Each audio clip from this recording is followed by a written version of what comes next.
Come on guys, I'm Steve. Welcome back to the channel. Welcome back to another video. If it's your first time stopping by the channel, hit that subscribe button. Trust me, you won't regret it. You're a returning subscriber. As always, guys, welcome back, and I do appreciate the support. Now, guys, listen. I want to show you a picture of this dude. This story happened a year ago, but it's making news now because this guy is about to get sentenced.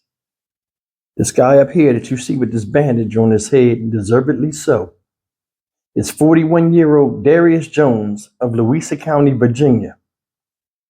This guy right here did some foul stuff to a child. And, stories with children always get to me, so I'll try to hold my composure in this one. You feel what I'm saying? But anyway, this guy's been locked up a year. I'm not going to tell you what he did. I'm going to let the news tell you. But either way, this guy needs to be shown the flowers immediately. And people like him. There are people out here that take advantage of those that are handicapped, and a lot of times those that can't speak, such as the case it is.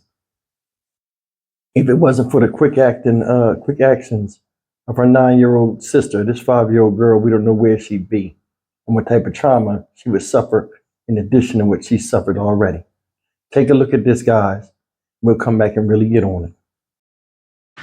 Good evening. Thank you so much for joining us tonight. I'm Sierra Fox. A Northern Virginia man is now behind bars after sexually assaulting a 5-year-old with special needs. We're also learning that this is not the first time he's been accused of inappropriately touching a child. Fox 5's Nanasini Bonsu is in the newsroom with the details.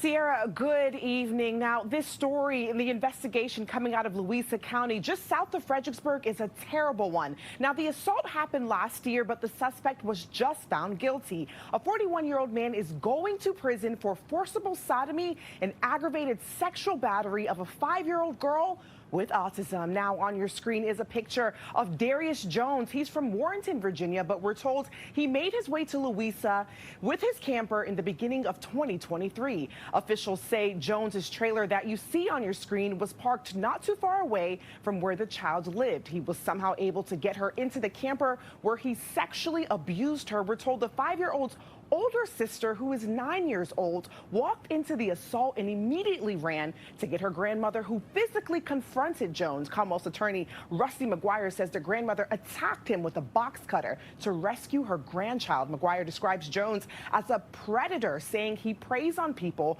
who may not be able to communicate with law enforcement in these situations, which can sometimes be challenging to prosecute. Not only did he sexually abuse a very young child, that in itself should be enough, but one that has autism and can barely speak at all. And if it wasn't for her ability to at least draw, they wouldn't have known what happened. And she was able to draw to explain to the forensic interviewer what happened. Now, McGuire did share with us that Jones was out on bond for a similar situation that happened prior to the incident in Louisa. Now, he couldn't go into detail because that case is pending, but he tells us that it happened in our area.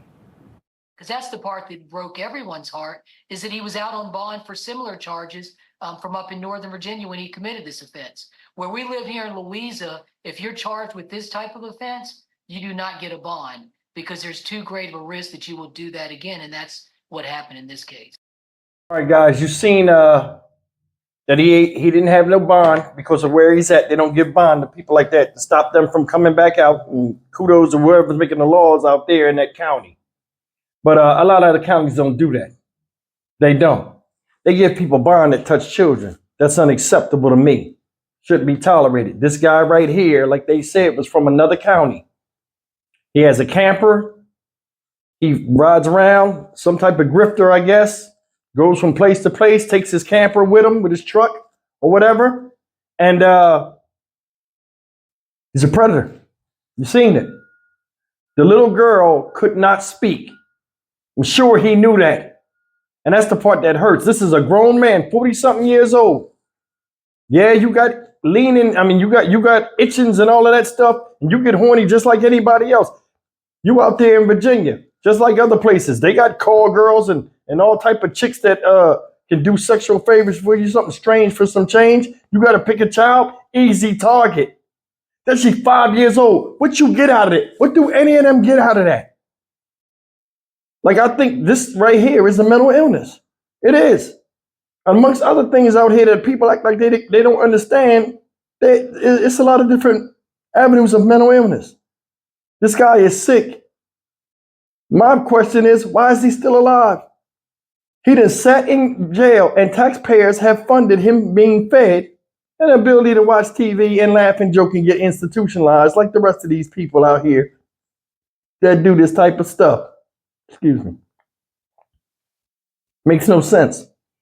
When they do stuff like this, they need to have it the way they take them right around the back of the courthouse and blast them right there and turn them into mulch. Recycle them. Get some good out of the badness that they do. It's incredible. The 9-year-old girl saved her, came in there, saw what was going on, ran out, went and got the grandmom. Grandmom came back, tried to give him a $1.50 with the box cutter. And you see how that ended up. He looking stupid sitting in the thing, all to his own doing. They need stiffer penalties. And they need to have it to where when you get caught doing this, ain't no more going to jail. You're going right in the ground. That little girl has to recover. Now, granted, she's 5 years old, and a lot of the stuff that she went through, a lot of times as you get older, it becomes more and more vague, the memory of such. But she shouldn't have had those memories in her head in the first place. And the 9-year-old girl whose memory's more receptive, will remember more than she did because it's a traumatic experience. And the PTSD that both of them endured at the hands of a stranger is something that can't be taken out of them. Like I told you, you have a subconscious and a conscious mind. Conscious forget, subconscious records everything. Some of the stuff that they've seen and felt, they'll never unsee. And that's the thing, you ruin the lives and minds of children. That should never be tolerated in any form of society because he should know better at his age. What type of man are you that you can't protect the child and you'll take advantage of one for your own selfish, sick, sexual, thrills? That alone right there is a death sentence. He should not be locked up. And a lot of other people like these stories that I do that abuse children and whether it's a physical or in a sexual manner, he should not be locked up. Neither should this guy. Neither should anybody else. I'll tell us later, I'm stumbling over my words. This guy had a trailer, coaxed the girl in the trailer, could have did anything he wanted to do with her.